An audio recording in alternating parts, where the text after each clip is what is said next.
ઢેસર તાલુકાના જૂના શિહોરા ગામે લાખોનો દારૂ ઝડપાયો, ₹29.3 લાખનો મુદ્દામાલ જપ્ત। વડોદરા ગ્રામ્ય પોલીસે ઢેસર તાલુકાના જૂના શિહોરા ગામની સીમા દરોડો પાડી ભારતીય બનાવટના વિદેશી દારૂના ગેરકાયદેસર કટિંગ અને હેરાફેરીનો પર્દાફાશ કર્યો છે। પોલીસે કુલ ₹29,03,640ના મુદ્દામાલ સાથે એક આરોપીની ધરપકડ કરી છે, જ્યારે અન્ય આરોપીઓ ફરાર થઈ ગયા છે।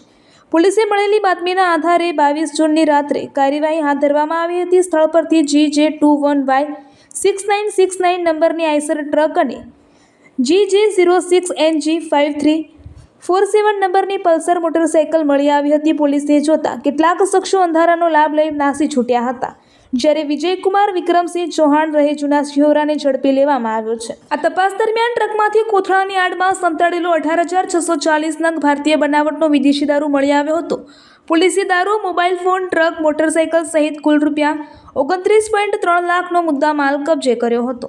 પ્રાથમિક તપાસમાં નગીનભાઈ ઉર્ફ બન્નો ડીજેવાળો, મણિભાઈ સોલંકી રહે હમીદપુરા, તાલુકો ઉમરેઠ, જિલ્લો આણંદનું નામ પણ સામે આવ્યું છે। આ ઉપરાંત ટ્રકના ડ્રાઈવર, ક્લીનર અને મોટરસાઇકલ ચાલકની સંડોવણી અંગે પણ તપાસ ચાલી રહી છે।